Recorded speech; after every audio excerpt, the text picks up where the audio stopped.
কথা বলেন আমার সঙ্গে, আমার দিকে। ইবাদত এটা কোন ভাষা, কোন শব্দ?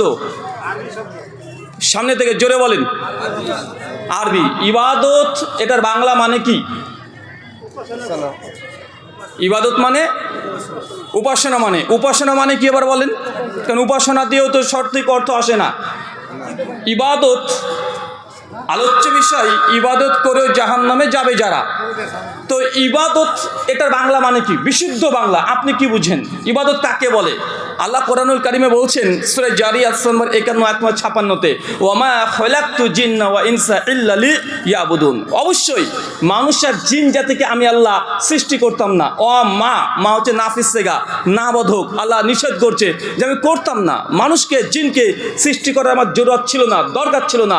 তবে কেন করেছি? কালেমা হাসের তাগিদ এসে বলছে ইল্লা লিয়াবুদুন, শুধুমাত্র কেবলমাত্র আমার ইবাদতের জন্য। অনেকবার একটা শুনেছেন, একবার দুইবার আজ শোনেন নাই, হাজার হাজার বার শুনেছেন। আল্লাহ বলছেন যে মানুষ আর জিনকে আমি আল্লাহ সৃষ্টি করতাম না, তবে কেন করেছি? আমার ইবাদতের জন্য। এখন ইবাদত এটা আরবি শব্দ, এটার বাংলা মানে কি? কথা বলেন, কথা বলতে হবে। আনুগত্য করা, অনুগত হওয়া। আর কেউ কিছু বলবেন? নৈকট্য লাভ করা। আর কেউ কিছু? আরাধনা করা। আর ইবাদতের বাংলা মানে কি?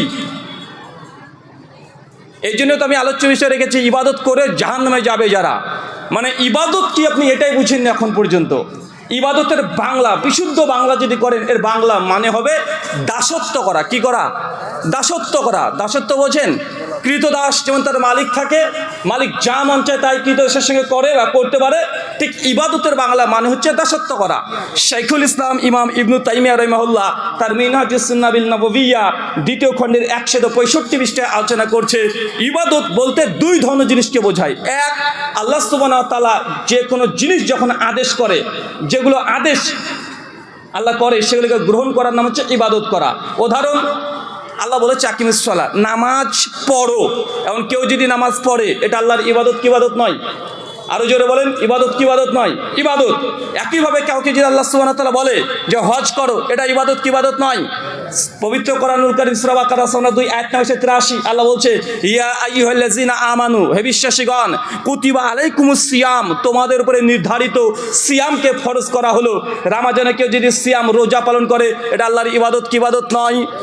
ইবাদত। তার মানে বোঝা গেল যে কোনো ব্যক্তি যদি আল্লাহর কোনো আদেশকে গ্রহণ করে, মেনে নেয়, আমল করে, এটাকে বলা হয় ইবাদত। কিন্তু এটা ইবাদতের অর্ধেক রূপ, এটা ইবাদতের সম্পূর্ণ রূপ নয়। শাইখুল ইসলাম এরপরে বলছে ইবাদত ওই জিনিসকে বলে আল্লাহ যেগুলোকে নিষেধ করেছে, না করে দিয়েছে, আল্লাহর নিষেধকে মেনে নেওয়া, এটাও ইবাদত। এটা আমরা অনেকে বুঝি না। মানে আল্লাহ তো আদেশ করেছে নামাজ পড়া, নামাজ পড়ছে, ইবাদত করছে। হজ করতে বলেছে, হজ করছেন, ইবাদত করছেন। যাকাত দিচ্ছেন, ইবাদত। দান সদকা করছেন, ইবাদত। কুরবানি করছেন, ইবাদত। কিন্তু আল্লাহ যেগুলো নিষেধ করে দিয়েছে, হারাম করে দিয়েছে, এই হারাম জিনিস না করা, এটা ইবাদত কি ইবাদত নয়? ইবাদত। চলেন আপনার ভাষাতে বোঝাই। আল্লাহ সুবহানাহু ওয়া তাআলা পবিত্র কোরআনুল কারীমের মধ্যে সূরা বাকারা আয়াত 275 থেকে 280 নম্বর আয়াত, সূরা আলে ইমরান 130 নম্বর আয়াত, কোনে 8খানা আয়াত আছে আল্লাহ সুদ, রিবা, ইন্টারেস্ট আল্লাহ হারাম করে দিয়েছে। জামে তিরমিজি 1826 নম্বর হাদিস, আল্লাহ নবী বলছে সুদের 70টা স্তর আছে। তাহলে সবচেয়ে ছোট্ট স্তরের নাম হচ্ছে, বা ছোট্ট যে স্তর, সবচেয়ে ছোট পাপ, বুঝতে পারছেন না? সুদ যদি কেউ খায়, কতগুলো পাপ হওয়ার সম্ভাবনা আছে? কথা বলেন। একজন ব্যক্তি যদি সুদ খায়, কতগুলো তার পাপ হয়? 70খানা। কতখানা? আরো জোরে বলেন। 70খানা পাপ হয়। আল্লাহ নবীর মুখের জবান, তিনি বলছেন সবচেয়ে ছোট পাপ হচ্ছে নিজের মায়ের সঙ্গে জেনা করলে, ব্যভিচার করলে, সেক্সুয়াল অ্যাটাচমেন্ট হলে, যদি ফিজিক্যালি যান, যদি বিছানায় শুয়ে থাকেন, এটা করলে যত পাপ, আপনি একাই তত পাপ করেছেন যদি বন্ধন থেকে 1 টাকা সুদ খেয়েছেন। এটা আপনার ভাষায়, কথা বুঝতে পারলেন না ভাইজান? এখন কোনো ব্যক্তি যদি এই হাদিস শোনার পরে আজকে যদি বলে ইন্নী আখাফুল্লাহ, নিশ্চয়ই আমি আমার রব আল্লাহকে ভয় করি, এই ভয় নিয়ে সে যদি কাল থেকে বন্ধন লোনকে যদি পরিত্যাগ করে দেয়, এখন বলেন তো এই ব্যক্তি ইবাদত করলো কি করলো না? চাচা, এটা ইবাদত কি ইবাদত নয়? আপনি জানেন যে সুদযুক্ত অর্থনীতি আপনি নিচ্ছেন, আপনার স্ত্রীকে বা আপনার মেয়েকে তাদের কাছে বন্ধক রেখে দিয়েছেন, 10, 20, 30 হাজার টাকা আপনাকে দিয়েছে। প্রত্যেক সপ্তাহে গ্রামে গ্রামে বন্ধন অফিসের অফিসারগুলো এসে আপনার স্ত্রীর কাছ থেকে সপ্তাহে টাকা নিয়ে যাচ্ছে। জেনে রাখেন এটা সুদ, ছোট্ট পাপ। আপনার নিজের মায়ের সঙ্গে, আপন মায়ের সঙ্গে শুয়ে থেকে শারীরিক সম্পর্ক হলে যে পাপ, আপনি একাই সেই পাপটা করছেন। এটা আমার কথা নয়, আল্লাহ নবীর কথা। তিনি আরবিতে বলেছিলেন, আরবিয়ান ছিলেন। আমি আপনাকে বাংলাতে তার অনুবাদটা বললাম। যদি রাগ করতে হয় তাই 1 লক্ষ টাকা খরচ করে একদম চলে যান মদিনাতে, আল্লাহ নবীর কবর আছে, ওইখানে গিয়ে বলেন যে আল্লাহ নবী আপনি কেন এই কথা বলেছেন? আমার পরে রাগ করে লাভ আছে? এটা আল্লাহ নবীর কথা, জাস্ট তার ভাষা ছিল আরবি, আপনাকে বাংলা করে বলে দিলাম। এখন তারপরে যদি আপনি সুদ খেতে চান, তারপরে যদি আপনি বন্ধন থেকে লোন নিয়ে আপনি বিজনেস করতে চান, ব্যবসা করতে চান বা টাকা ইনকাম করতে চান, এটা আপনার একটা ব্যাপার, এটা আমাদের কোনো যায় আসে না। আপনি খেলেই বাকি, আমার না খেলেই বাকি। আমার বাবার 5 বিঘা জমি, এটা কমে 1 বিঘা হবে না, আবার বাড়বেও না। বাড়বে নাকি? আল্লাহ বলছে কুলিল হাক্কু মির রাব্বিকুম ফামান শাআ ফালা ইউমিন। হে নবী, আপনি বলে দেন হক সত্য এসেছে রবের পক্ষ থেকে, আল্লাহর পক্ষ থেকে। যার ইচ্ছা গ্রহণ করবে আর যার ইচ্ছা বর্জন করে দিবে। ফাযাক্কির ইন্নামা আনতা মুযাক্কির লাস্তা আলাইহিম বিমুসাইতির। তোমার কাজ শুধু সত্য মানুষের সামনে প্রচার করে দেওয়া, আমাদের দায়িত্ব এটা। সূরা ইমরান আয়াত নম্বর 21 আল্লাহ বলে দিয়েছেন যে তোমাদেরকে আমি দারোগা রূপে প্রেরণ করি নাই যে জোর করে আপনাকে ধর্ম পালন করাতে হবে। মিশকাত হাদিস নাম্বার 786 আল্লাহ নবী বলছেন গোটা বিশ্ব জগতের মধ্যে সবচাইতে শ্রেষ্ঠ জায়গার নাম হচ্ছে মসজিদ। কোনটা? কথা বলেন। সবচেয়ে শ্রেষ্ঠ জায়গা কোনটা? মসজিদ। আর সবচেয়ে নিকৃষ্ট জায়গা বাজার। তো বাজার যদি কৃত্রিমভাবে হয় এটা আরো ভয়ঙ্কর। মানে বাজারে যে আপনি যাবেন না এমনটা নয়, বাজারে আপনি যান, বাজারে যাওয়ার সময় যে একটা দোয়া পড়েন 1 লক্ষ নেকি 10 লক্ষ নেকি আপনার আমলনামাতে আল্লাহ দিয়ে দিবে। বাজারে যাওয়াটাও ইবাদত যদি বাজারের উদ্দেশ্য হালাল হয়, বৈধ হয়। কিন্তু আল্লাহ নবী বলছেন সবচেয়ে নিকৃষ্ট জায়গা হচ্ছে বাজার। মানে বাজার আপনি অনর্থক যেতে পারবেন না, বাজারে গিয়ে ক্যারাম পিটতে পারবেন না, বসে অনর্থক গান বাদ্যযন্ত্র শুনতে পারবেন না, বাজারে গিয়ে টাইম পাস করতে পারবেন না। বাজারের সঙ্গে মুসলমানের সম্পর্ক হবে ঔষধের মতো। কিসের মতো? কিসের মতো? আরো জোরে, কিসের মতো? ঔষধ কেউ শখ করে খায়? বাজারের সঙ্গে মুসলমানের সম্পর্ক হবে হসপিটালের মতো। হসপিটালকে আনন্দ করার জন্য যাই না বিপদে পড়ে যায়? বিপদে পড়ে যায়। নবী বলছেন গোটা বিশ্ব জগতের মধ্যে সবচেয়ে নিকৃষ্ট জায়গা, সেটার নাম হচ্ছে বাজার। আর সে বাজার যদি কৃত্রিমভাবে তৈরি হয়, মানে শুধুমাত্র 2 দিন 1 দিনকার জন্য যদি বাজার তৈরি হয়, এটা কত বড় ভয়ঙ্কর এটা আপনি বুঝতে পারছেন না। আমাদের কাজ সত্য প্রচার করা, মানতে চাইলে মানবেন, না চাইলে না মানবেন। আজকের আলোচ্য বিষয় ইবাদত করেও জাহান্নামে যাবে যারা। এখন ইবাদত বলতে কি বলেছি একজন উত্তরে বলেন। কার দাসত্ব করা? আল্লাহর দাসত্ব করা। ইবাদতের পারিভাষিক অর্থ কি বললাম? এর যে আবিধানিক অর্থ, প্রত্যেকটা শব্দের 2টো অর্থ হয়, একটা আবিধানিক অর্থ, একটা পারিভাষিক অর্থ। আবিধানিক অর্থ মানে কি? সরাসরি ডিকশনারি অনুযায়ী, লুগাতাল মানা, ডাইরেক্ট। আর শরীয়ী অর্থে বা পারিভাষিক অর্থে আর একটা অর্থ দাঁড়ায়। তো ইবাদতের ডাইরেক্ট অর্থ দাসত্ব করা, পারিভাষিক অর্থ আল্লাহকে খুশি করার জন্য আল্লাহ যা আদেশ করেছে নির্দ্বিধায় গ্রহণ করা, এটা ইবাদত। যে নামাজ, রোজা, হজ, যাকাত, এইগুলো একইভাবে আল্লাহ যেগুলো নিষেধ করে দিয়েছে, শরীয়ত যেগুলোকে হারাম করে দিয়েছে, ওই আমলগুলো করবেন না, ভয়ে পালিয়ে যাবেন, মরে যাবেন তাও ভালো, কিন্তু আল্লাহর হারাম যা করেছে ওটা গ্রহণ করবেন না, এই যে বর্জন করছেন, এটাও ইবাদত। শুয়োরের গোশত হালাল না হারাম? শুয়োরের গোশত খেতে পারবেন?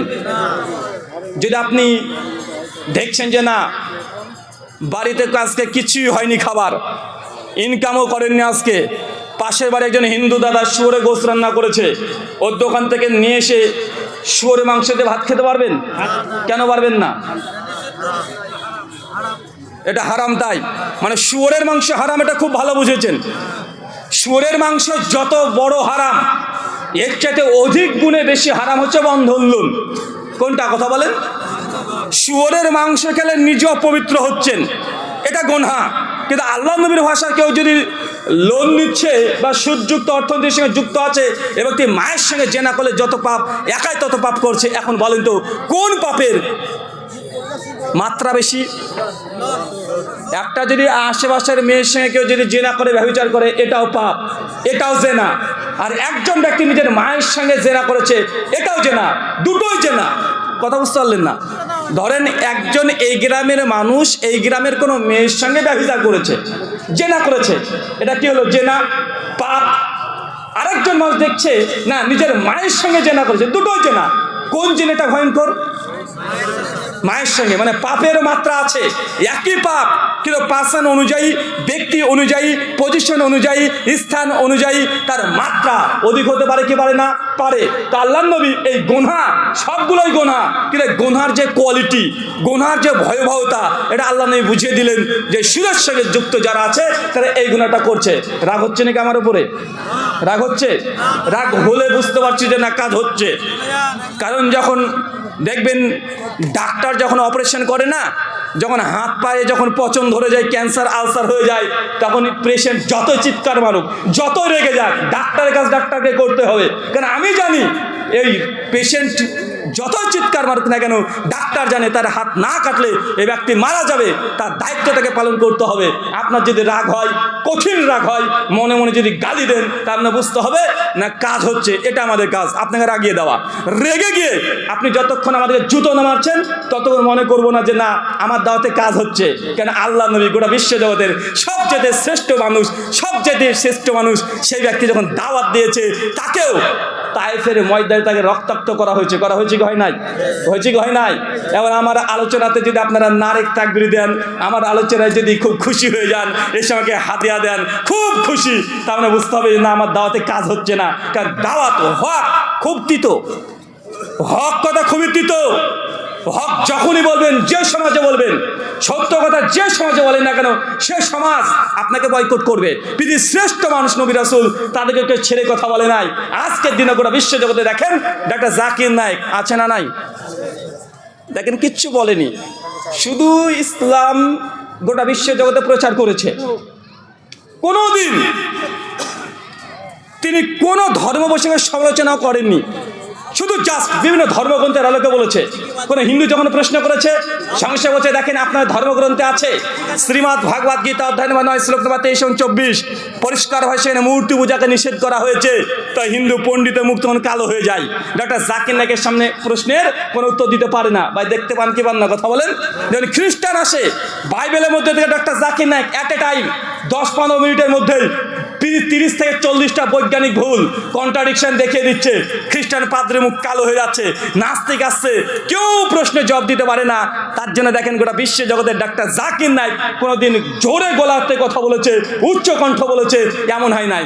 খুব সুন্দর করে হাসি মনে, খুশি মনে, হাসতে হাসতে কেউ প্রশ্ন করলেই বলে, একজন খ্রিস্টান পাদ্রী প্রশ্ন করছে যে ডাক্তার জাকির নায়েক আমি আপনাদের কোরআনে 20খানা বৈজ্ঞানিক ভুল পেয়েছি। বৈজ্ঞানিক ভুল 2-3টা উদাহরণ দিয়েছে। ডক্টর জাকির নায়েক যখন উত্তরে অ্যান্সার করতে আসছে তখন বলছে যে ভাই আপনি খুব সুন্দর একটা প্রশ্ন করেছেন, মানে কোরআনে ভুল ধরেছে। ডক্টর নায়েক কি বলছেন? ওই যে আপনি খুব সুন্দর একটা প্রশ্ন করেছেন, আপনার দাবি যে কোরআনের মধ্যে নাকি 20খানা বৈজ্ঞানিক ভুল আছে, চলেন দেখি আমরা আসলে কোরআনে ভুল আছে না নাই। দেখেন তার কথাকে গ্রহণ করে হাসি মনে, খুশি মনে অ্যাকসেপ্ট করে তারপর তার জবাব দিয়ে তাকে লাজবাব করে দিচ্ছে। কিন্তু গোটা বিশ্ব জগতে আজকে ডাক্তার জাকির নায়েক কমপক্ষে 22টা রাষ্ট্রে ভিসাকে বাতিল করে দিয়েছে। করেছে না ভাইজান? করেছে কি করে নাই? 22খানা দেশ, আমেরিকা, ব্রিটেন, ইংল্যান্ড, ভারত তার নিজের মাতৃভূমি দেশ, এই দেশ ত্যাগ করে তাকে চলে যেতে বাধ্য হয়েছে 2016-তে। ডক্টর জাকির নায়েক পাকিস্তানে বক্তব্যে বলছেন যে তার একটা ক্যামেরার দাম 9 কোটি টাকা। কত কোটি টাকা?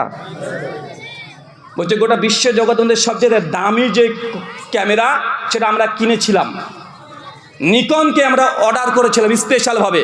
কারণ আমি চাই বড় বড় হলিউড মুভিতে যদি দামি দামি ক্যামেরা ব্যবহার করতে পারে, আমরা ইসলাম প্রচার করার জন্য কেন পারবো না? ওরা যদি 4K 8K এগুলো যদি ব্যবহার করতে পারে দুনিয়াবি কারণে, আমরা আল্লাহর জন্য কেন পারবো না?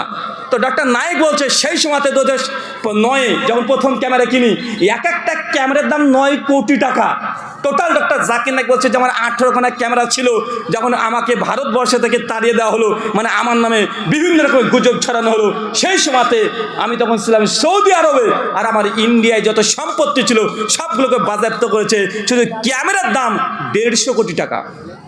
কত কোটি? শুধু ক্যামেরার দাম চিন্তা করেছেন? তিনি কোনোদিন কোনো ধর্মকে ছোট কথা বলেনি, হাসি মনে এই কথা বলে, রেফারেন্স দিয়ে কথা বলে, কিন্তু সত্য কথাগুলো বলে দেয়। আর সত্য কথা বলার জন্যই আজ ভারতবর্ষ থেকে শুরু করে বড় বড় তাবর বিশ্বের মানুষ আজ ডাক্তার জাকির নাইককে ভয় করে। কারণ একটাই, সত্য কথা যখনই বলবেন মানুষ আপনাকে কথা বলতে দিবে না, আপনার বৃদ্ধাচরণ করবে, আপনাকে উল্টোপাল্টা বলবেই। তাই আপনাকে আবার মনে করে দিলাম, যতক্ষণ পর্যন্ত আমার কথাতে আপনি রাগান্বিত না হচ্ছেন, যতক্ষণ আপনার হৃদয়ে আমার কথাগুলো একদম ঝাঁঝরা হয়ে যে না যাচ্ছে, ততক্ষণ আমার দাওয়াত এটা সফল হচ্ছে না। তাই আপনি আবার মনে রেখে যান এই কথাটা, বন্ধন লোন যদি আপনি নেন, মায়ের সঙ্গে জিনা করলে যে পাপ, একাই সে পাপ করছেন। এরপর যদি আপনি করতে চান, আপনি কাল থেকে চালান, নচেত আপনাকে আজকে তওবা করে বলতে হবে, ইন্নী আখাফুল্লাহ, নিশ্চয়ই আমি আমার রব আল্লাহকে ভয় করি। আল্লাহ আজকের পর থেকে বন্ধনের যে টাকা আছে পরিশোধ করে দেবো, না খেতে পেয়ে মরে যাব, তারপরে শুয়োরের গোশত যেমন আমি খাবো না, না খেতে মরে যাব, তারপরে বন্ধন থেকে আমি কোনো লোন আমি নেব না। এরকম শুয়োর খাবার ব্যাপারে যেমন আপনি ওয়াদা আছে, হৃদয় যেমন শক্ত হয়ে গেছে, মরে যাব তবুও ভালো। মুসলমান শুয়োরের গোশত খেতে পারে না, পারে? কথা বলেন, পারে না। ঠিক এমনটাই হারাম মনে করতে হবে। শুয়োরের গোশতকে যেন আপনি হারাম যতটা মনে করেন, অতটাই হারাম মনে করতে হবে যেগুলো আল্লাহ সুবহানাহু ওয়া তাআলা হারাম করে দিয়েছে। তার মানে বোঝা গেল আল্লাহ যেগুলোকে নিষেধ করেছে এগুলোকে বর্জন করে দেওয়া এটাও ইবাদত। নামাজ পড়া যতটা গুরুত্বপূর্ণ, তার চাইতে আল্লাহ যেগুলো নিষেধ করেছে ছেড়ে দেওয়া এটা অধিক গুরুত্বপূর্ণ। হারামকে পরিত্যাগ করা অধিক গুরুত্বপূর্ণ। আচ্ছা, ঘুষ যদি কেউ খায়, আর আল্লাহ সূরা বাকারার 188 নম্বর আয়াতে ঘুষকে হারাম করেছে, আজ থেকে যত সিভিক আছে, যত পুলিশ আছে, যারা যারা আছে, তা যদি ঘুষকে বর্জন করে দেয়, এটা ইবাদত কি ইবাদত নয়? ইবাদত না? ইবাদত মানে যেগুলোকে আল্লাহ বর্জন করতে বলেছে সবগুলো ইবাদত। এখন আপনি লিস্ট দেখে নেন যে আল্লাহ কোনটাকে কোনটাকে হারাম করেছে। একজন ব্যক্তির সামনে মদ আছে, আর একজন ব্যক্তির সামনে দুধ আছে, দুধ আল্লাহ হালাল করেছে, মদকে হারাম করেছে। এখন আল্লাহ আপনাকে ইচ্ছা শক্তি দিয়ে দিয়েছে, দুধ খাবেন না মদ খাবেন, এখন যেটাই খান না কেন, আপনি যদি হারাম যদি দেখেন যে না আল্লাহ তো মদকে হারাম করেছে, ভয় করে মদের বোতলটাকে সরিয়ে দিলেন, ওই টেবিলে বসলেন না, পালিয়ে আসছেন যে মদ হারাম, এই টেবিলে বসবো না, এরকম যে তাকওয়া থাকে, এটা ইবাদত হবে না? একটা মানুষের মনের মধ্যে সন্দেহ প্রশ্ন যে রুহুল আমিন ভাই সবই তো বুঝলাম, কিন্তু আমরা শুনেছি আল্লাহ তো আমাদের ভাগ্যে সব কিছু লিখে রেখেছে, তা আমি যদি মদ খাই তা আল্লাহ লিখে রেখেছে বলে তো খাচ্ছি, তাই না? আমি যদি জেনা করি, ব্যভিচার করি, তা আল্লাহ লিখে রেখেছে তাই তো করছি। আল্লাহর হুকুম ছাড়া তো গাছের পাতাও নড়ে না। তা আমি যদি মদ খাই, ঘুষ খাই, জেনা করি, ব্যভিচার করি, যাই করি না কেন, আল্লাহ আমার ভাগ্যে লিখে দিয়েছে, বিধায় আমি করছি, তা আমার দোষ কেন? এমন প্রশ্ন আছে না নাই? এখন মানুষ যখন গুনাহ করে, মানুষ যখন পাপ করে, তখন মানুষ এই জিনিসটাকে হাতিয়ার বানায় যে আল্লাহ লিখে দিয়েছে তার জন্য আমি করি, তাই আমার দোষ নাই, পরোক্ষ আল্লাহর দোষ। আসলে আল্লাহর দোষ না, তোমার বুঝিয়ে ভুল। কেন? মনে তাকদীর, আল্লাহ অবশ্যই প্রত্যেকটা জিনিসকে তিনি লিখে রেখে দিয়েছেন, সব জিনিস লিখে দিয়েছেন, কিন্তু আল্লাহ কি লিখে দিয়েছেন আপনি কি জানেন? কথা বলেন, কি লিখেছে এটা কি আপনি অবগত আছেন? জানেন? জানেন না। আপনার কাছে এটা অদৃশ্য যে আল্লাহ কি লিখে রেখেছেন, কিন্তু আপনি এটা জানেন যে আল্লাহ মদকে হালাল করেছে, হারাম করেছে, আর দুধকে আল্লাহ হালাল করেছে। আল্লাহ আপনাকে আদেশ করেছে এবং আপনার ইচ্ছা শক্তি দিয়েছে যে তুই যদি দুধ খাস এটা তোর জন্য উপকারী, পুষ্টিদায়ক খাবার। সূরা মুমিনুন আয়াত নাম্বার 23, 24, 25 পর মদ আল্লাহ হারাম করেছে, মানে দুটো জ্ঞান আপনাকে দিয়ে দিয়েছে। কথা বুঝতে পারছেন? বিয়ে করবেন, স্ত্রীর সঙ্গে সহবাস করবেন, আল্লাহ নবী বলছেন এটাও সাদাকা। কেউ যদি স্ত্রীর সঙ্গে অ্যাটাচমেন্ট হয় এটাও সাদাকা।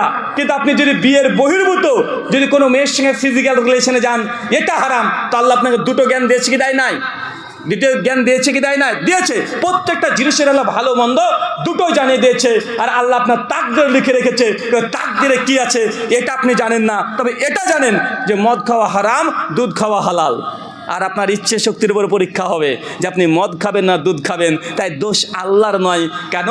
আল্লাহর যে কি লিখেছে এটা আপনি আগে থেকে জানেন না। যদি জানতেন তখন আপনি মদের বোতলটাকে হাতে নিয়ে বলতে পারতেন আল্লাহ ভাগ্যে লিখে রেখেছে, আমি দেখেও নিয়েছি, তাই যতই চেষ্টা করি না কেন আমি মদই খাবো, তাই আগে থেকে খেয়ে নিচ্ছি। কথা কি বুঝতে পারছেন? কারণ আমাদের যখনই আমরা ইবাদতের কথা বলি, যখনই গুনাহের কথা বলি, যখন পাপকে বর্জন করার কথা বলি, মানুষ তখন বলে যে আল্লাহ লিখে রেখেছে তাই করছি, আল্লাহর দোষ। এটা আল্লাহর দোষ না, এটা আপনার বুঝের ভুল। আলোচ্য বিষয়, ইবাদত করেও জাহান্নামে যাবে যারা। ইবাদত মানে বুঝে নিলাম আল্লাহ যা আদেশ করেছে গ্রহণ করা এটা ইবাদত, আল্লাহ যা নিষেধ করেছে বর্জন করা ছেড়ে দেওয়া এটাও ইবাদত। চলেন, ইবাদত করলেই যে আল্লাহ কবুল করবে এর কোনো নিশ্চয়তা নেই। অনেক মানুষ আছে ইবাদত করেই জাহান্নামে যাবে। চাচা, পৃথিবীর প্রথম মানুষের নাম কি? নবী আদম। কোনো ইখতিলাফ মতভেদ আছে? কোনো মতভেদ নেই। পৃথিবীর প্রথম মানুষ তার নাম হচ্ছে নবী আদম আলাইহিসসালাম। এটা কোরআনে যেমন আছে, এখন হিন্দুদের ধর্মগ্রন্থও আছে, বাইবেলে আছে, ইহুদি এবং খ্রিস্টানদের ধর্মগ্রন্থ আছে। বাইবেল যদি পড়েন, book of Genesis, old testament chapter 2 verse 16 to 24 পরিষ্কারভাবে লেখা আছে যে স্রষ্টা ইয়েহোবা প্রথম যে মানুষকে তৈরি করেছিলেন, ক্রিয়েট করেছিলেন, তার নাম হচ্ছে অ্যাডাম আর তার স্ত্রীর নাম হচ্ছে ইভ। ইহুদি খ্রিস্টান তারা দুজনই মনে করে পৃথিবীর প্রথম মানুষের নাম হচ্ছে অ্যাডাম আর ইভ। আমরা বলি আদম হাওয়া, তারা বলছে অ্যাডাম আর ইভ। আর হিন্দু ধর্মগ্রন্থ ভবিষ্যপুরাণ প্রতিষ্ঠা পর্ব 4 অধ্যায় 6 পরিষ্কারভাবে সেখানে বলছে আদমনা হাব্বা না রূপবতী ম্লেচ্ছা। ভগবান বিষ্ণু প্রথম যে মানুষকে তৈরি করেছিল তার নাম হচ্ছে আদম, তার স্ত্রী হাব্বাবতী। কি নাম? হাব্বাবতী। তার মানে হাওয়াকে হাব্বাবতী বলছে। আদমের নামটা ঠিকই আছে। পৃথিবীর প্রথম মানুষকে আদম আর তার স্ত্রীর নাম হাওয়া বা হাব্বাবতী। তারপরে বোঝা গেল পৃথিবীর প্রথম মানুষ।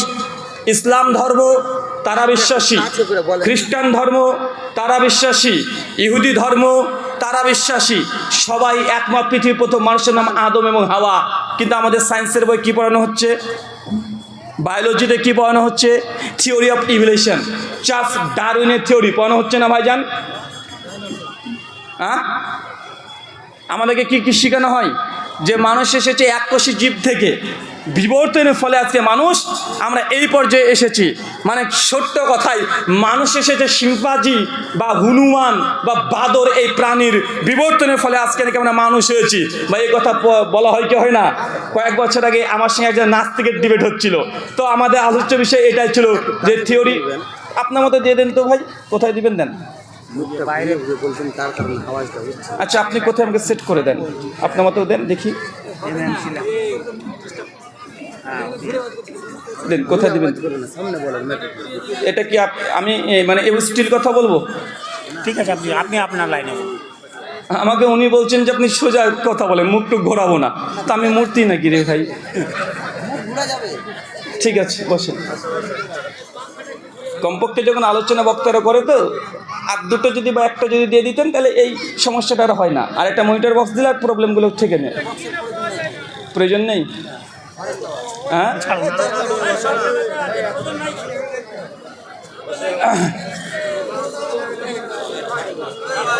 2009 থেকে মিডিয়াতে আছি, 2009 থেকে মিডিয়াতে আছি। শুধু এই সেট আপ নয়, এই সেট আপ নয়, নিজের আমার মানে কনফারেন্স রুমও আছে। সাউন্ড সিস্টেম কোথায় কী দিতে হয়, কোথায় কী লাগে, এটা আমি আগে থেকে অবগত। আর আমার সম্পর্কে যারা জানে তারা আগে থেকে জানে যে আমার পুরাতন ব্যবসা এটা, মোবাইল, কম্পিউটার, ল্যাপটপ, এটা আমার পুরাতন ব্যবসা। আপনি 2009-এর আগের ব্যবসার কথা বললাম। একটু রিকোয়েস্ট করছি, আপনি নিজের লাইনে চলুন। না না, ওনাকে কিছু বলছি না, না না, নিজের লাইনে বসেন। সম্মানিত সুধী,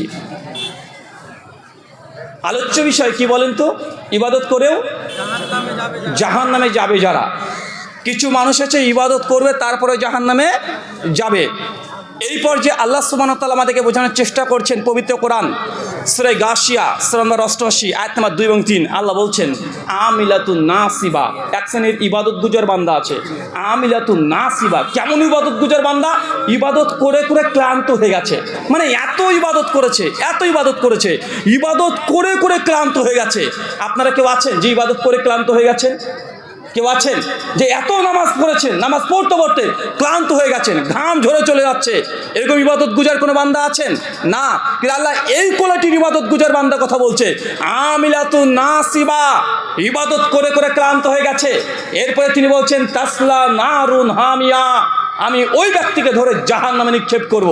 বলেন তো কে জাহান্নামে যাচ্ছে? কে জাহান্নামে যাচ্ছে? ইবাদত করেছে, আমার মতো আপনার মতো না। ইবাদত করে করে ক্লান্ত পরিশ্রান্ত, এত ইবাদত করেছে যা চলতে পারছে না। এত ইবাদত করে করে পাকা ইমানদার ব্যক্তি ইবাদত করেছে। আল্লাহ বলছে তাসলা নারুন হামিয়া, আমি আল্লাহ তারপরে তাকে ধরে জাহান্নামে নিক্ষেপ করব। কোরআনের এই আয়াত স্পষ্ট, ইবাদত করেও কিছু মানুষকে জাহান্নামে যেতে হবে। আল্লাহর কোরআন বলছে এই কথাটা হৃদয়ের মধ্যে কঠিনভাবে গেঁথে নিতে হবে যে ইবাদত করলে আল্লাহ কবুল করবে, এর কোনো নিশ্চয়তা নাই। ওই যে পৃথিবীর প্রথম নবী আদম, তার স্ত্রী হাওয়া, তার দুই সন্তান হাবিল কাবিল, দুই ভাই, তারা কুরবানি করেছে কি করে নাই? চাচা হাবিল কাবিল কুরবানি করেছে কি করে নাই? দুই ভাই কুরবানি করেছে। আমার প্রশ্ন, আল্লাহ কি দুই ভাইয়ের কুরবানিকে কবুল করেছিল? কথা বলেন, করেছিল না? আল্লাহ এক ভাইয়ের কুরবানি কবুল করেছে, আর এক ভাইয়ের কুরবানি কবুল করে নাই। ধুলি কণার মতো উড়িয়ে দিয়েছে। Point to be noted. চিন্তা করে দেখেন, পৃথিবীর প্রথম মানুষ, প্রথম কুরবানি, প্রথম নবী, প্রথম সন্তান, তারপর আল্লাহ একজনের আমল কবুল করছে আর একজনের আমল কবুল করছে না। আর আমরাও সে আদম সন্তান, আমরাও যদি প্রত্যেক ইবাদত করি আল্লাহ কবুল করবে, এর কোনো নিশ্চয়তা নেই। কিন্তু আপনি মনে করছেন ইবাদত করছি মানেই আল্লাহ কবুল করে নেবেন। মিশকাত হাদিস না 205 কিতাবুল ইলম, আল্লাহ নবী বলছেন কিয়ামতের মাঠে 3 শ্রেণীর মানুষকে সর্বপ্রথম তোলা হবে। কয় শ্রেণীর? কথা বলেন, কয় শ্রেণীর? 3 শ্রেণীর। তার মধ্যে প্রথম একজন হাফেজ সাহেবকে, মানে হুজুরকে, আমার মতো আলেমদেরকে আল্লাহ তুলবেন। তোলার পর আল্লাহ জিজ্ঞাসা করবেন যে দুনিয়াতে তোমাকে কোরআনের জ্ঞান দিয়েছিলাম, কোরআনের হাফেজ করেছিলাম, কারি বানিয়ে দিয়েছিলাম, মুহাদ্দিস ফুকাহা বানিয়ে দিয়েছি, অনেক জ্ঞান দিয়েছিলাম, কি করেছিলি? তখন সঙ্গে সে ব্যক্তি আল্লাহকে বলবে, আল্লাহ তুমি যখন আমাকে কোরআনের জ্ঞান দিয়েছিলে, মানুষকে আমি কোরআন শিখিয়েছিলাম, মানুষের সামনে কোরআন পাঠ করেছিলাম, মানুষকে কোরআন জানিয়েছি, ইসলামের দাওয়াত দিয়েছি। আল্লাহর সঙ্গে সে বলবে আনতা কাজ্জাবতা, তুই মিথ্যা কথা বলছিস, তুই তো আমাকে খুশি করার জন্য কিছুই করিসনি, তুই তো বক্তব্য দিয়েছিস, কিরাত করেছিস, কোরআন প্রতিযোগিতা করেছিস, মানুষ তোকে বড় হাফেজ বলবে, কারি বলবে, বক্তা বলবে, এই জন্য তুই দুনিয়াতে এই আমলগুলো করেছিস। অতএব ফেরেশতা এই আলেম সাহেবকে ধরে জাহান্নামে নিক্ষেপ করো। ফেরেশতার সঙ্গে সঙ্গে আলেম সাহেবকে, কারি সাহেবকে, হাফেজ সাহেবকে ধরে টেনে হিসড়ে উল্টো করে জাহান্নামে নিক্ষেপ করে দেবে। দাও দাও করে জাহান্নামে সে তাকে গ্রাস করে নেবে। কোন ব্যক্তি কথা বলেন? কাকে? কাকে? একজন আলেমকে। আলেমের মর্যাদা অনেক বড়। নবী আলেমের মর্যাদা বলতে বলতে বলছেন আল ওলামা ওয়ারাসাতুল আম্বিয়া, আলেম তো তারাই যারা নবীদের ওয়ারিস। কেন? তারা আল্লাহ নবীর যা ইলম জ্ঞান প্রচার করছে, মানে নবীদের ওয়ারিস হচ্ছে আলেমদের মর্যাদা। কিন্তু সব আলেমই যে জান্নাতে যাবে, সব হুজুরি যে জান্নাতে যাবে, এর কোনো নিশ্চয়তা নাই। আলেমদের মধ্যে দুটো ক্যাটাগরি এখানে চলে আসছে। অনেক আলেম আছে, বক্তা আছে, যারা জাহান্নামে যাবে। এই হাদিস থেকে প্রমাণ হচ্ছে। মিশকাত হাদিস না 4912, আল্লাহ নবী বলছেন হঠাৎ করে দেখছি একদিন ফেরেশতা আমাকে একদম জান্নাত নিয়ে চলে গেলেন। মেয়ের আছে, জান্নাত দেখলাম, জাহান্নামে প্রবেশ করেছি। জাহান্নামের একটা পর্যায়ে গিয়ে দেখছি যে কিছু মানুষকে আল্লাহ উল্টো করে ঝুলিয়ে রেখেছে, পা উপরে মাথা নিচে।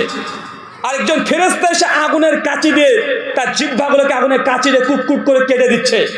আমি সঙ্গে সঙ্গে জিবরাইলকে, জিবরাইল এরা কারা যাদেরকে এত ভয়ঙ্কর আযাব দেওয়া হচ্ছে, ভয়ঙ্কর শাস্তি দেওয়া হচ্ছে, যাদের পাকে দিয়েছে উপরে, মাথা আছে নিচে, আজব শাস্তি, এত ভয়ঙ্কর আযাব কাকে দেওয়া হচ্ছে? জিবরাইল তখন বলছে আল্লাহর নবী এরা হচ্ছে আপনার উম্মতের খুতাবা, এরা হচ্ছে আপনার উম্মতের বক্তারা, আলেমরা, দায়ীরা, যারা মানুষকে ভালো ভালো কথা বলেছে কিন্তু নিজে আমল করেনি। এরা মানুষকে জিহ্বা দিয়ে ভালো ভালো কথা বলেছে, ভালো ভালো আদেশ করেছে কিন্তু নিজে আমল করেনি। আজকে আমি আল্লাহর পক্ষ থেকে এই শাস্তি দেওয়ার জন্য ফেরেশতাদেরকে নিয়োগ করা হয়েছে। আলেম সাহেবকে উল্টো করে ঝুলিয়ে আল্লাহ জিহ্বাগুলোকে আগুনের কাঠি দিয়ে কেটে দেওয়া হচ্ছে। কথা মানে বুঝতে পারছেন না? কাকে বলেন তো? একজন আলেমকে, আমার মতো বক্তাকে ভালো ভালো কথা বললাম কিন্তু আমি আমল করলাম না। এটা আমাদের জন্য সবচেয়ে বড় জাহান্নামে। প্রথম যখন আমাদেরকে ফেলা হবে, প্রথম যখন বিচারে ময়দান হবে, তখন আমাদের হিসাব আগে করা হবে। আমরা ভালো কথা বললাম কিন্তু আমল করলাম না। হুজুর বলেছে যে সুদ হারাম কিন্তু আমি নিজেই সুদ খাই। হুজুর বলেছে নেশা করা জায়েজ না, হুজুর নিজেই জর্দা গিলছে। এমন আছে না নাই? আছে না নাই? হুজুর নিজেই বলছে, পরিষ্কার বলছে গান বাদ্যযন্ত্র হারাম, কিন্তু হুজুর নিজে যে বিয়েতে গান বাদ্যযন্ত্র বাজছে ওই বিবাহ পড়াতে চলে যাচ্ছে, একবারে কোনো কিছু মনে করছে না। হুজুর নিজেই বলছে পণ নেওয়া হারাম, কিন্তু পণওয়ালা বিয়ে হুজুর খুব সুন্দর করে পড়িয়ে দিচ্ছে। এটা আমাদের হুজুরদের ক্যাটাগরি সমাজে আছে না নাই কথা বলেন? তার মানে বোঝা যাচ্ছে সমাজ আলেম সমাজকে যেমন গুরুত্ব দিয়েছে, আলেমদের মর্যাদা এর চাইতে দুনিয়াতে নবীদের পরে যতগুলো ব্যক্তি আছে সবচেয়ে আল্লাহ সুবহানাহু ওয়া তাআলা আলেমদের মর্যাদা নবীদের কাছাকাছি পর্যন্ত করে দিয়েছে। আল্লাহ নবী বলছেন আল উলামা ওয়ারাসাতুল আম্বিয়া, আলেম ওলামারা হচ্ছেন নবীদের ওয়ারিস, জ্ঞান ইলমের ওয়ারিস, তাই মর্যাদা মোটেও কম নয়। হাদিস আছে মিশকাত হাদিস 212, আল্লাহ নবী বলছেন একজন মূর্খ ব্যক্তির সারা রাতে তাহাজ্জুদের নামাজ পড়ে যা নাকি একজন আলেম যদি বসে থেকে জ্ঞান চর্চা করে পড়ে, ওই ব্যক্তি নামাজি ব্যক্তি চাইতো এই ব্যক্তি পড়ছে জ্ঞান অর্জন করছে, এই ব্যক্তির মর্যাদা বেশি। মানে আপনি যদি সারা রাত যদি নামাজ পড়েন, তাহাজ্জুদের নামাজ পড়েন, আর আমি যদি সারা রাত জ্ঞান অর্জন করি, কার মর্যাদা বেশি? একজন আলেমের যে জ্ঞান চর্চা করছে, মানে জ্ঞানীর মর্যাদা আল্লাহর চেয়ে অনেক বেশি, ইবাদতের চাইতে আলেমের মর্যাদা অনেক বেশি। তারপরেও আলেমদেরকেও আল্লাহ ছাড় দেবেন না। কেন? মানুষকে ভালো কথা বললাম কিন্তু আমি নিজে আমল করলাম না। সমাজে দেখা যায় কি যায় না? যায় কি যায় না? আচ্ছা, কারা কারা জর্দা খান একটু হাত তোলেন। কে কে জর্দা খান? বিড়ি, সিগারেট, আলাপাতা, খসান, সাদা, খৈনি, কে কে খান? একজন হাত তোলেন। কে কে খান ভাইজান? কে খান? কেউ খান না? আরে সর্বনাশ, সব আল্লাহর ওলি বসে আছে, একজন আপনারা খান না, তাই না ভাইজান? আহারে, এরকম মজলিসে কেন আমাদেরকে দাওয়াত দেন যেখানে কোনো গুনাহগার বান্দাই নাই? ডাক্তার তো তাদেরকেই চাই যারা পেশেন্ট, অসুস্থ। সুস্থ মানুষের জন্য কি ডক্টর প্রয়োজন হয়? কথা বলেন তো। আপনারা যদি গোনা যদি নাই করেন, এইসব গোনা পাপ যদি না করেন, তো আমাদের ওয়াজ করে লাভ আছে? এখন যে ব্যক্তি মারা গেছে সে ব্যক্তির সামনে যদি গিয়ে বলি ইয়া আইয়ুহাল্লাযিনা আমানু, হে বিশ্বাসীগণ, ইন্নামাল খামরু ওয়াল মাইসির, নিশ্চয়ই মদ এবং জুয়া সবগুলো হারাম, তো মরা মানুষও কি মদ খাবে? আর কথা বলেন। আমাদের সমাজে দেখা যায় না ভাই, মানুষ যদি মারা যায় কোরআন মাজিদ নিয়ে হুজুরা উঁচু উঁচু টুপি দিয়ে ওই মরা মানুষের বাড়িতে গিয়ে ঘোরাঘুরি করে। কি হলো? মানুষটা মারা গেছে, এখন এই হুজুরকে জান্নাতে হুজুররা একদম ঠেলিয়ে পারলে লাথি মেরে জান্নাতে ঢুকিয়ে দেয়। কোরআন নিয়ে উপস্থিত, কি করতে হবে? মানুষ মারা গেছে, এখন কোরআন পড়। কোথায়? ওই বাড়ির আশেপাশে বসে পড়েছে উঁচু উঁচু টুপি নিয়ে, আর পড়তে শুরু করে দিয়েছে। মরা মাসের সামনে কোরআন পড়ছে কি? ইয়া আইয়ুহাল্লাযিনা আমানু লা তাকরাবুস সালাহ ওয়া আনতুম সুকারা, বাংলা মানে হে বিশ্বাসীগণ, হে ঈমানদারগণ, তোমরা নামাজের ধারে কাছে যেও না। যদি তোমরা নেশাগ্রস্ত অবস্থায় থাকো, তো মরা লোক নামাজের ধারে কাছে যাবে? পড়ছে লা তাকরাবুজ জিনা, কোরআনের আয়াত, মরা মানুষের সামনে। এই শোন, জেনার ধারে কাছে যাস না, তবে একটা তো মরে গেছে, ওকে জেনার ধারে কাছে যেতে পারবে? কথা বলেন তো। আমরা কোরআন মাজিদটাকে করে দিয়েছি মরা মানুষের, আর আমরা একটু আরবি যদি কোনো ক্রমে শুনি, মানে আমি যদি 2-4টা আরবিতে কথা বলি, আপনি ভাববেন না কি না কি, মানে আপনি আমি বাঙালি, আরবির প্রতি ভালোবাসা আছে, ভক্তি আছে, শ্রদ্ধা আছে, লেভেলটা এত উঁচু যে আরবিতে যদি 2 পৃষ্ঠা আমি মানে কটা গালিগালাজ লিখে দিই, খিস্তি লিখে দিই, আপনি যদি পড়ে পান রাস্তায় সে তুলে আরে বাবা আরবি চুমু টুমু দিয়ে পকেটে পুড়ে রেখে দেবেন। আর দোকানদার হলে আরে আরবি, দোকানে খুব সুন্দর করে একদম বেঁধে রেখে দিয়েছেন, আর ভাবছেন বেচা কেনা বেশি হবে। বাঙালি আরবি প্রতি ভক্তি আছে, অবশ্যই ভালো কথা, শ্রদ্ধা আছে, অবশ্যই ভালো কথা থাকা উচিত মুমিনের। কিন্তু আরবি দেখলেই সব কিছু মনে করছি যে এখান থেকে বরকত আসবে, বেচা কিনা বেশি হবে। মানে আমরা কোরআন মাজিদকে, ইসলামী দোয়া জিকির আজকারকে শুধু দুনিয়াবি ফায়দার জন্য লালসার কারণে আমরা এগুলোকে ইস্তেমাল করছি, ব্যবহার করছি। আলোচ্য বিষয় ইবাদত করেও জাহান্নামে যাবে যারা, তার মধ্যে একটা কোয়ালিটি আল্লাহ বলছে আমিলাতুন নাসিবা, অনেক ইবাদত করেছে তাসলা নারুন হামিয়া, তারপরে জাহান্নামে নিক্ষেপ করব, মানে ইবাদত করেও জাহান্নামে যাবে। প্রথম কোনটা বললাম বলেন তো? একজন হাফেজ সাহেব যিনি মানুষকে দেখানোর উদ্দেশ্যে কোরআন হিফজ করে, কোরআন পড়ে। যদি মানুষকে দেখানোর উদ্দেশ্যে বক্তা যদি আলোচনা করে, জাহান্নামে যাবে বক্তা। মানুষকে হক কথা যদি বলতে না পারে, নিজে হক কথা বলেছে কিন্তু নিজে আমল করেনি, এ হুজুরও কোথায় যাবে? জাহান্নামে যাবে। এরপর আপনাদের কথা বলছে, কাদের? এর যে প্রথম অংশ। দ্বিতীয় অংশ আল্লাহর নবী বলছেন দ্বিতীয় ব্যক্তি ওই ব্যক্তিকে তুলবে দানবীর। কাকে বলেন তো? কথা বলেন। দানবীর বলছেন, দানবীর কি? এই যে আজকে ওয়াজ মাহফিল হচ্ছে মাদ্রাসাকে কেন্দ্র করে, লাখ লাখ টাকা দান দিচ্ছেন, হাজার হাজার দান করছেন, মানে আপনি এত দানবীর কি কিয়ামতের মাঠে আপনাকে আল্লাহ তুলবেন। তুলে আল্লাহ বলবে যে দুনিয়াতে তোকে সম্পত্তি দিয়েছিলাম, অনেক রিস্কের মালিক করেছিলাম, কি করেছিস? আমি তখন গর্ব করে বলবো যে আল্লাহ, দুনিয়াতে তুমি যেমন আমাকে টাকা পয়সা ধন সম্পত্তি করে দিয়েছিলে, আমি আল্লাহ যারা যারা আমাকে চেয়েছে আমি তাকে দান করে দিয়েছি। দেখো আমার নামে মসজিদ আছে, মাদ্রাসা আছে, কবরস্থান আছে, সব জায়গায় আমার নামে আমি এতগুলো মসজিদ মাদ্রাসা সব তৈরি করে দিয়েছি। আল্লাহ তাকেও বলবেন তা কাসাবদা, তুইও মিথ্যা কথা বলছিস, তুই আমাকে খুশি করার জন্য কিছুই করিসনি, মানুষকে দেখানোর জন্য যে মানুষ তোকে দানবীর বলবে এটা শোনার জন্য তুই দুনিয়াতে দান করেছিলি, অতএব তুইও জাহান্নামে যা। ফেরেশতা তাকে টেনে হিঁচড়ে উল্টো করে জাহান্নামে নিক্ষেপ করে দিবে। কাকে বলেন তো? কাকে? দানবীরকে আল্লাহ জাহান্নামে নিক্ষেপ করছে।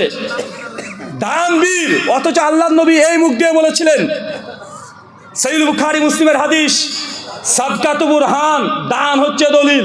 দান কি? কথা বলেন। দান কি? দান হচ্ছে দলিল। কোথায় যাওয়ার জন্য? জান্নাতে যাওয়ার জন্য। নবী এই মুখ দিয়ে বললেন সাদকাতু বুরহান, দান হচ্ছে দলিল। মানে দান যদি দুনিয়াতে আপনি করেন, কিয়ামতের মাঠে আল্লাহ আপনাকে সার্টিফিকেট দেবে। কিভাবে দিবে এটা সেই সময়কার ব্যাপার। সেই সার্টিফিকেট নিয়ে, দলিল নিয়ে আপনি ফেরেশতাকে বলে, ফেরেশতা আমি জান্নাতে যেতে চাই, জান্নাতে যেতে চাই। সঙ্গে সঙ্গে আপনার যদি বলে জান্নাতে তুমি যাবে, তার প্রমাণ কি? আপনি বলবেন এই তো আমার কাছে দলিল, নবী বলেছে সাদকাতু বুরহান, দান হচ্ছে দলিল। এই দেখো আমি দান করেছিলাম, আমার কাছে দলিল আছে, প্রমাণ আছে, আমি জান্নাতে যাব। মানে আপনি দাবি করতে পারবেন। কথা বুঝতে পারছেন? মানে দানের পাওয়ার, ক্ষমতা, এর শক্তি এতটাই যে দান করলে জান্নাতের সার্টিফিকেট পাওয়া যায়। অথচ আল্লাহ নবী এই মুখ দিয়ে আবার বলছেন দান করে একজন ব্যক্তির জাহান্নামে নিক্ষেপ করা হচ্ছে। তার মানে দান কয় রকমের হলো? কয় রকমের?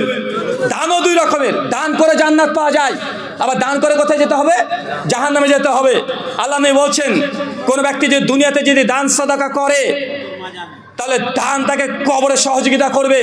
কবর যখন আপনাকে আযাব দিতে আসবে, ঠিক ওই সময়তে দান ঢালের মতো। ঢাল বুঝেন?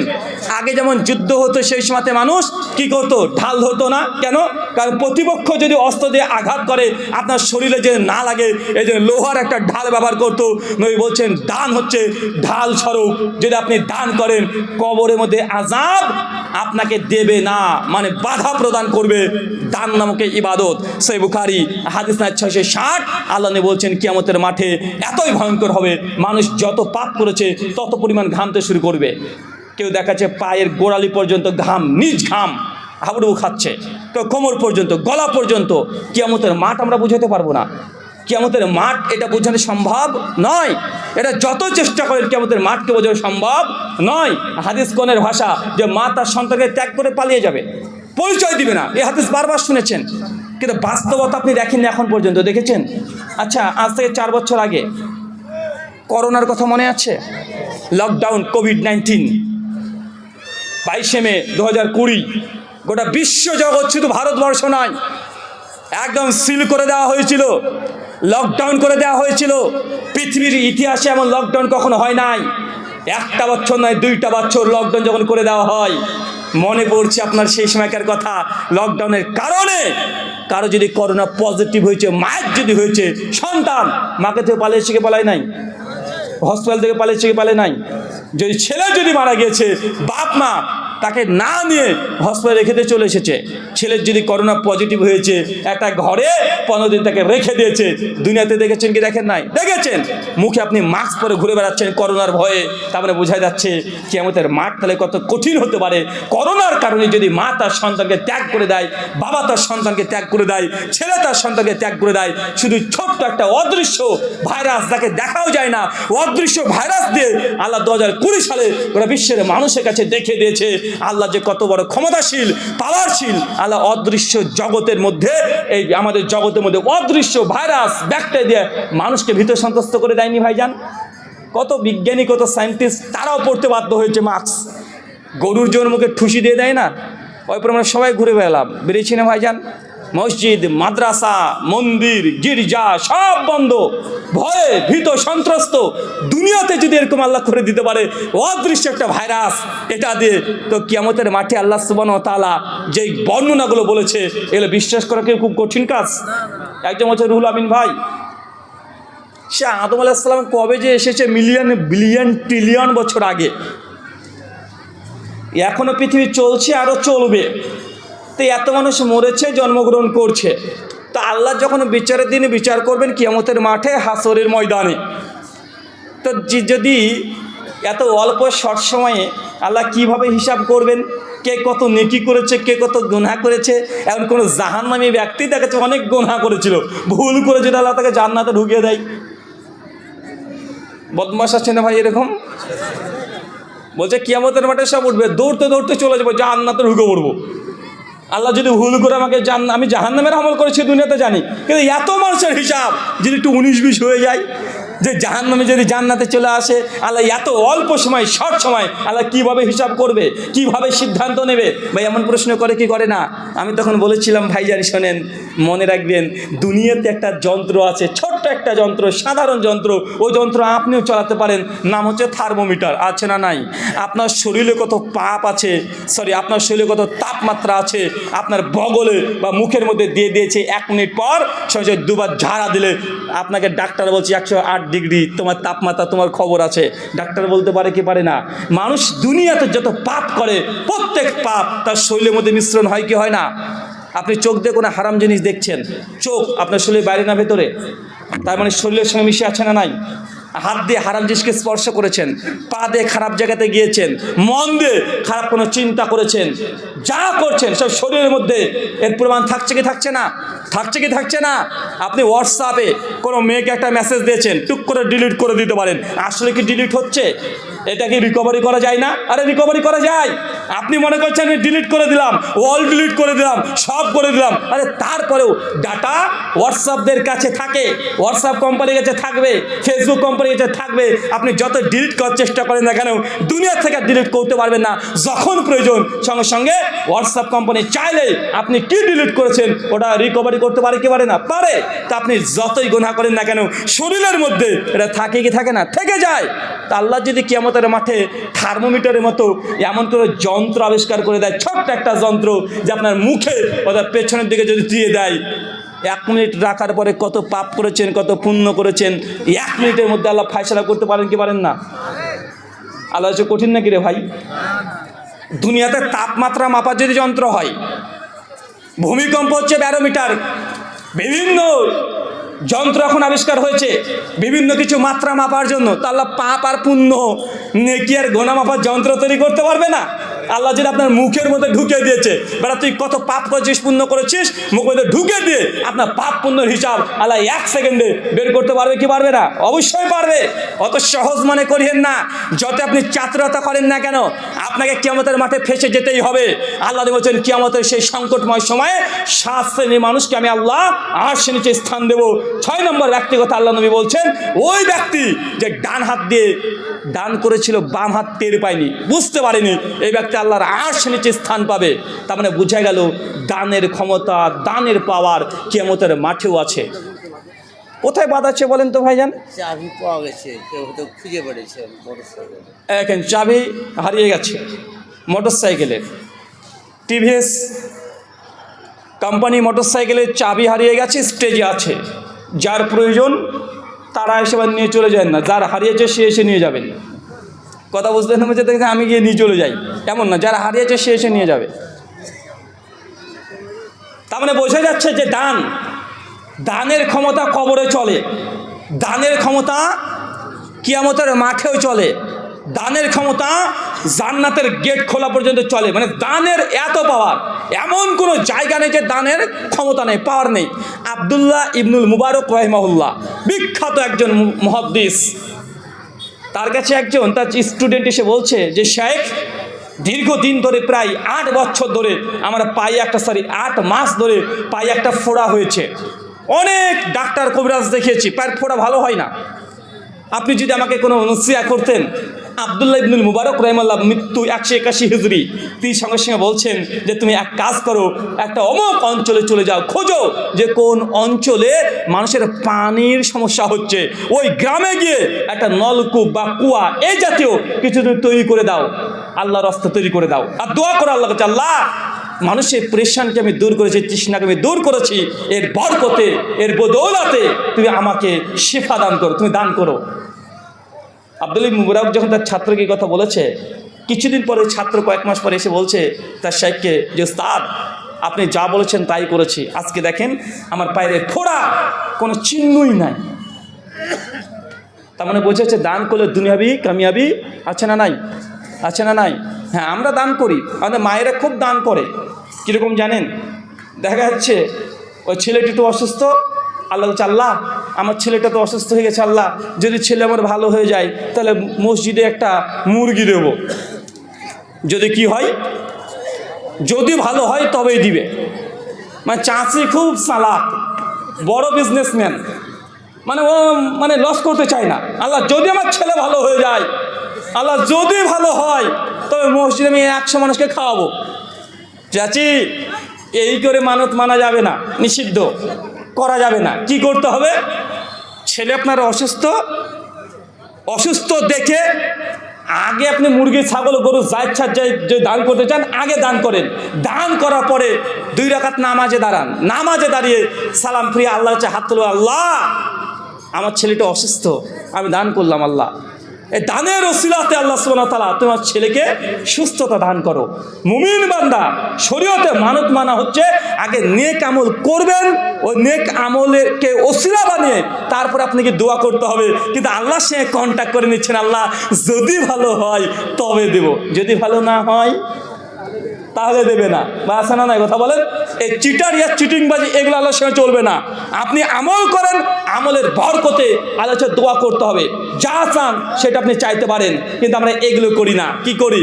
দেখা যাচ্ছে শোনা যাচ্ছে যে আপনার ছেলে 3 তলার বিল্ডিং থেকে উল্টে পড়ে গেছে, আর আপনি মা, আপনি বাবা শুনেছেন যে আপনার সন্তান অসুস্থ হয়ে গেছে, পড়ে গেছে 3 তলার বিল্ডিং থেকে, ভীত সন্ত্রস্ত মা ছুটতে ছুটতে চলে যাচ্ছে, হাউ মাউ করে কাঁদাকাটি শুরু করে দিয়েছে, মা দরদ দেখাচ্ছে ছেলের উপরে।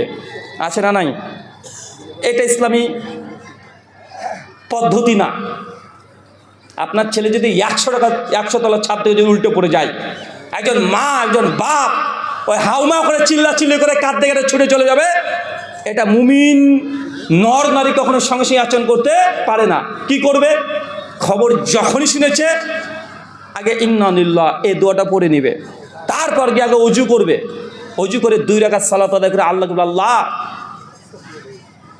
আমার সন্তান 10 তলা বিল্ডিং থেকে পড়ে গেছে, খবর পেয়েছি, আল্লাহ তুমি হেফাজতকারী, তুমি আর শাফি, তুমি সুস্থতা দানকারী, আমার ছেলেকে তুমি সুস্থ রাখো।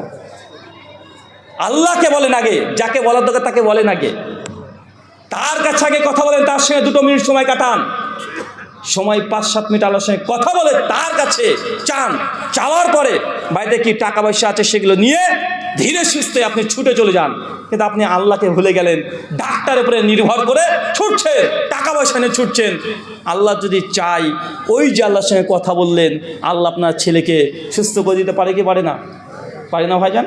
দেখো 10 তলা বিল্ডিং থেকে আপনার ছেলে মারা যাওয়ার কথা, কিন্তু আপনার দোয়াকে আল্লাহ কবুল করে মারা গেল না। আপনার দোয়ার কারণে দেখছে তার ছোটোখাটো কোনো চোট হয়ে গেল বা পাটায় একটু অংশ কেটে গেল, কিন্তু ছেলে তো ভালো আছে, হতে পারে কি পারে না? কিন্তু আমরা বুঝি না, আমরা এগুলো বুঝি না। আল্লাহর নবী বলছেন দান করেও ওই ব্যক্তিকে জাহান্নামে যেতে হচ্ছে। আবার এই যে দানের ফজিলত, এগুলো দান করলে জান্নাতের সার্টিফিকেট পাওয়া যায়, দান করলে কবরে আযাব মাপ পাওয়া যায়, দান করলে কিয়ামতের মাঠে আল্লাহর আরশের নিচে স্থান পাওয়া যায়, দান করলে দুনিয়াবি বালা মুসিবত সমস্যা সবগুলো দান হচ্ছে হাতিয়ার। দান করলেই দুনিয়াবি সমস্যা থেকে আপনি মাপ পেয়ে যেতে পারেন। দানের এত ফজিলত, তারপরেও দান করলেই মানুষ জান্নাতে যাবে এটা ঠিক নয়। দান করেও মানুষকে জাহান্নামে যেতে হবে। কথা বোঝা যাচ্ছে না ভাইজান? ইবাদত করে জাহান্নামে যাবে যারা, এরা হচ্ছে ইবাদত করে জাহান্নামে যাবে। যদি ইবাদতের মধ্যে ইখলাস ঠিক না থাকে, নিয়াত যদি ঠিক না থাকে, পবিত্র কোরআনুল কারীম সূরা আনাম সূরা নম্বর 6 আয়াত নাম্বার 162 আল্লাহ বলছে, ইন্না সালাতি, নিশ্চয়ই আমার সালাত, ওয়া নুসুকি, আমার কুরবানি, ওয়া মাহিয়া, আমার জীবন, ওয়া মামাতি, আমার মৃত্যু, কার জন্য? কথা বলেন, কার জন্য? সব কিছু আল্লাহ সুবহানাহু ওয়া তাআলার জন্য। মাঝখানে যেন কোনো বাপ দাদারা চলে না আসে, মাঝখানে কোনো যদি পীরের বাচ্চা পীর চলে না আসে ইবাদতকে ধ্বংস করার জন্য। ইয়্যাকা না'বুদু ওয়া ইয়্যাকা নাস্তাঈন, আল্লাহ আমি তোমারই ইবাদত করি, তোমার কাছে সাহায্য চাই, মাঝখানে কাউকে খুশি করার জন্য ইবাদত করা যাবে না। আপনি ভাবছেন নতুন বিয়ে করেছি, এখন যে জুম্মার মসজিদে নামাজ পড়তে না যাই আমার স্ত্রী খারাপ মাইন্ড করবে, শ্বশুর বাড়ির লোক খারাপ ভাববে, তা এখন বউকে খুশি করার জন্য জুম্মার মসজিদে নামাজ পড়তে যাচ্ছেন। এমন মুসল্লি আছে না নাই? কাকে খুশি করার জন্য? বউকে। আল্লাহ খুশি হবে? এই ইবাদত তোমাকে জাহান্নামে নিয়ে যাবে। কোথায়? ইবাদত কোথায় নিয়ে যাবে? জাহান্নামে নিয়ে যাবে। ইবাদতের মধ্যে যে শিরক রিয়া এটা প্রবেশ করে, আপনাকে জাহান্নামে যেতেই হবে। তার জন্য ইবাদত যখন করবেন আল্লাহকে খুশি করার জন্য নামাজ না পড়া ভালো, তার চাইতে সিজদা দরগাতে গিয়ে করা ভালো নয়। বুঝতে পারলেন না?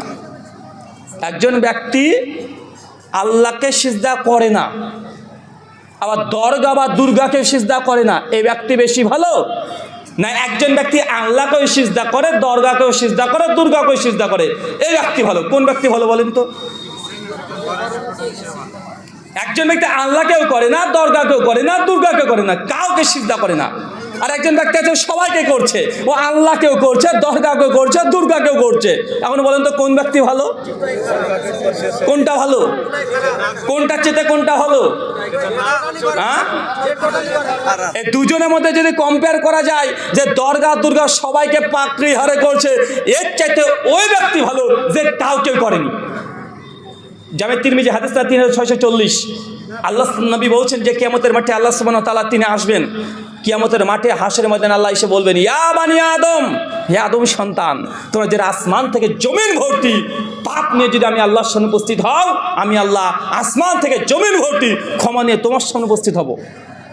আল্লাহ সব পাপ ক্ষমা করে দিতে পারেন যদি আল্লাহ চান, তবে একটা পাপ আল্লাহ ক্ষমা করবে না, তার নাম কি? আর শিরিক। শিরিক যদি করে, মানে দরগা দুর্গা সবাইকে করেছে, আল্লাহ এই গুনাহ ক্ষমা করবেন না। এবারে কাউকেই করেনি, শিরিক করেনি, আবার ইবাদত করেনি, আল্লাহ চাইলে তাকেও ক্ষমা করে দিতে পারেন, কিন্তু ওই ব্যক্তিকে ক্ষমা করবে না। তার মানে আপনি বুঝিয়ে নেন যে ইবাদত করেও জাহান্নামে কিছু মানুষকে যেতে হবে, তাদের কোয়ালিটি এগুলো। কিন্তু আপনাকে ইবাদত করে জান্নাত যেতে হবে, তার মানে এই নয় যে হুজুর তো বলে গেল ইবাদত করলে জাহান্নামে যেতে হয়, আজ থেকে নামাজ রোজা হজ যাকাত সব বাতিল। জি না, নামাজ রোজা হজ যাকাত যদি না করেন আপনার খবর আছে। সহিহ মুসলিম হাদিস নাম্বার 253 আল্লাহ নবী বলছেন, মান তারাকা সালাতা মুতাম্মাদান ফাকাদ কাফারা, যে ব্যক্তি ইচ্ছাকৃত নামাজকে ত্যাগ করেছে, নামাজকে ছেড়ে দিয়েছে, নবী বলছেন ফাকাদ কাফারা, এই ব্যক্তি কাফের। কি বলেন তো? নামাজ না পড়লে সে কি? নামাজ না পড়লে সে কি? আরো জোরে, কাফের। তো কাফের যদি হন আপনার তো হিসাবই হবে না, ডাইরেক্ট জাহান্নাম। কথা বুঝতে পারলেন না ভাইজান? হিসাব তো তার হবে। আমি নিয়ে নেব? হ্যাঁ হ্যাঁ, পকেটে 3,000 টাকা দান করে যাই। 3,000 টাকা দান করেছে। দোয়া চাই।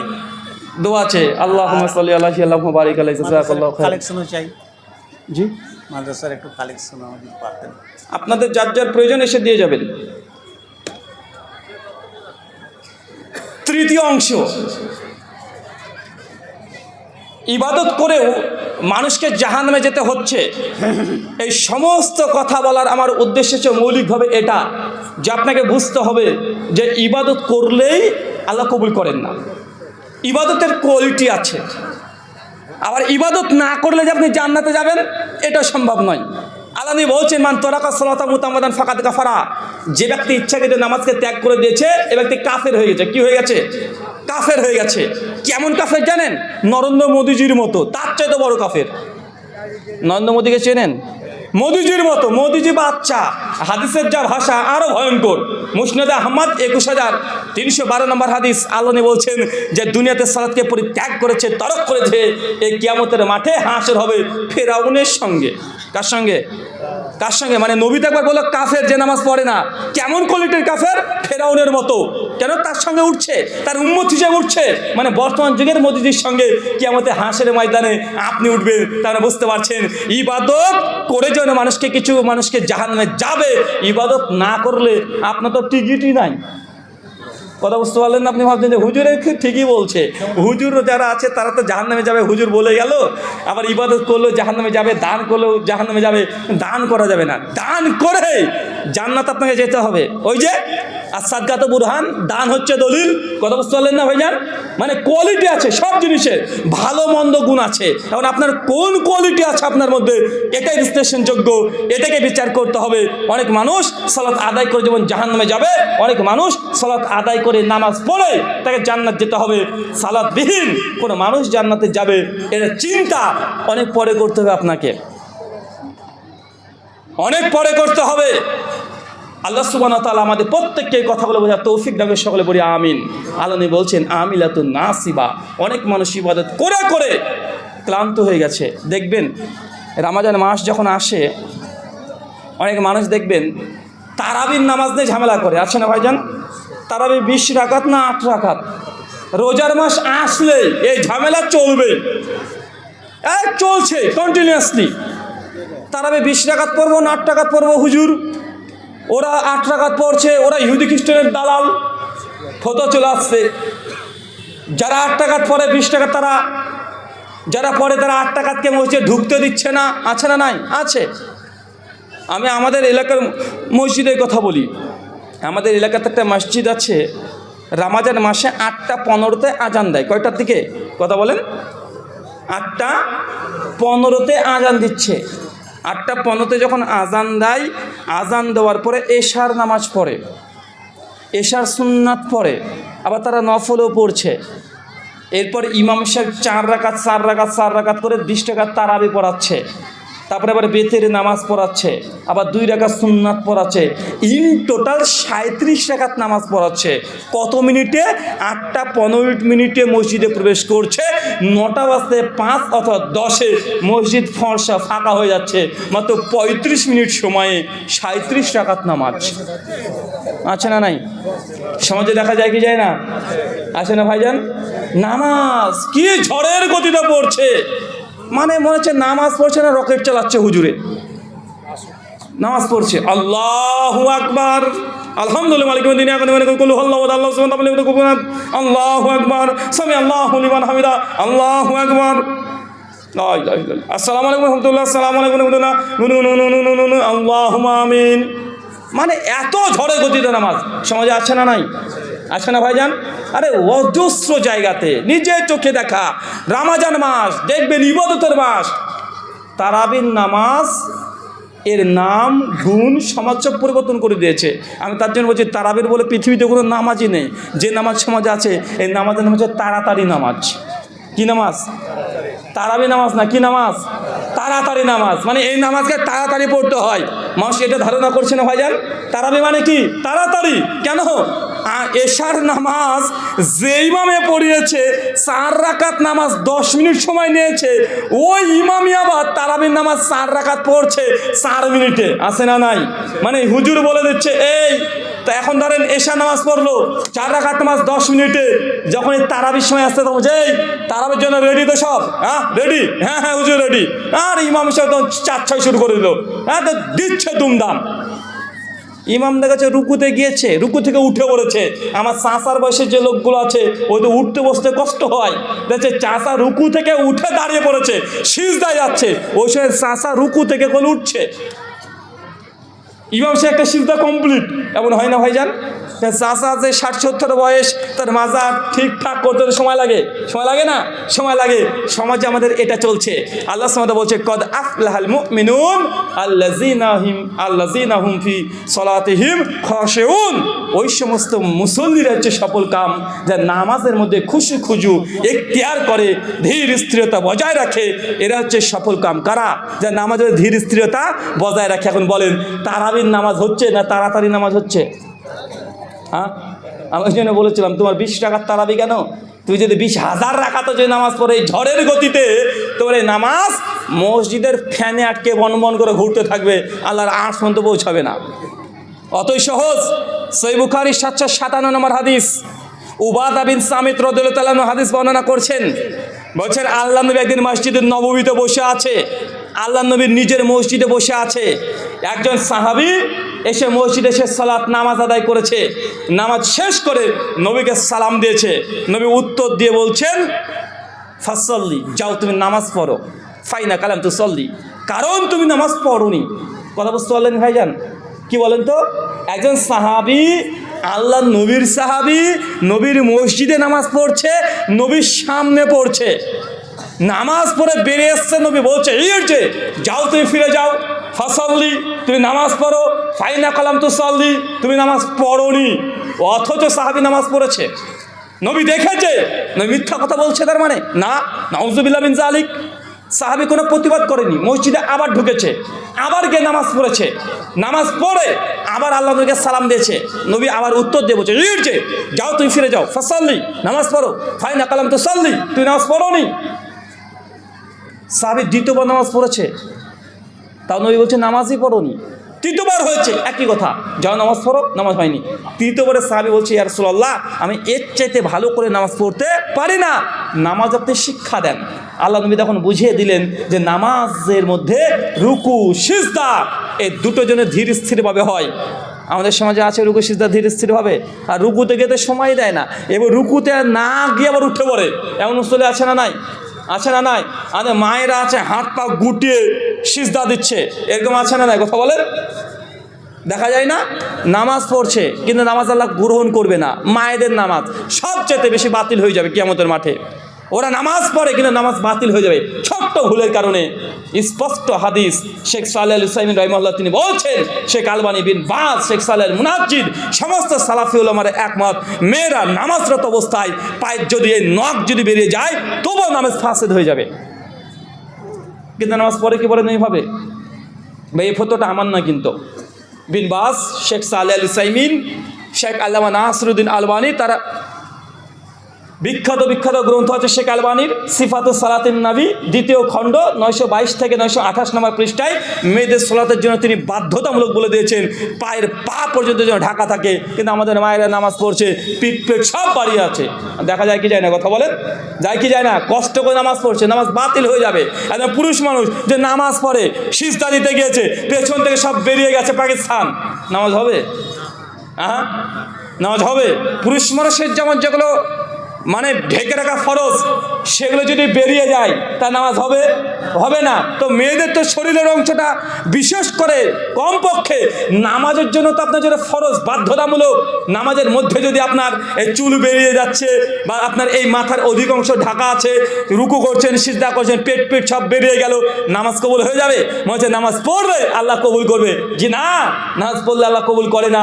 নামাজের যে শর্তগুলো আছে সেই শর্তগুলো যথার্থভাবে পালন যদি না করেন ইবাদত আল্লাহ গ্রহণ করবে না, বরং ইবাদত আমাকে জাহান্নামে নিয়ে চলে যাবে। আল্লাহ সুবহানাহু ওয়া তাআলা আমাদেরকে কথাগুলো বোঝার তৌফিক দান করো, সকলে পড়ি আমিন। আলোচ্য বিষয়, ইবাদত করেও জাহান্নামে যাবে যারা। 3 কোয়ালিটির মানুষকে ইবাদত করে জাহান্নামে যাবে বলেছে। কয় কোয়ালিটির? 3 কোয়ালিটির। কি একজন বলতে পারবেন? শুধু বলেন, 3টে কোয়ালিটির কথা বলেছি। কোন কোন ব্যক্তি ইবাদত করে জাহান্নামে যাবে? আলেম, এটা কোয়ালিটির কথা বললাম, এটা হচ্ছে কোয়ান্টিটি। কোয়ালিটি মানে যেন একজন ব্যক্তি এই 3 শ্রেণীর, যেমন বললাম আলেম, ইখলাস যদি না থাকে ইবাদত করবেন জাহান্নামে যাবেন। কথা বুঝতে পারলেন না? নিয়াত যদি আল্লাহ সুবহানাহু ওয়া তাআলার জন্য সন্তুষ্টির জন্য না হয়, ইবাদত করে কি হবে? জাহান্নামে যাবে। শুকরিয়া, জাযাকাল্লাহ খায়রান, বারাকাল্লাহু ফিকুম, ওয়া মা আলাইনা ইল্লাল বালাগ, সুবহানাকাল্লাহুম্মা ওয়া বিহামদিক, ওয়া আশহাদু আল্লা ইলাহা ইল্লা আনতা, আস্তাগফিরুকা ওয়া আতুবু ইলাইক। আসসালামু আলাইকুম ওয়া রাহমাতুল্লাহি ওয়া বারাকাতুহু।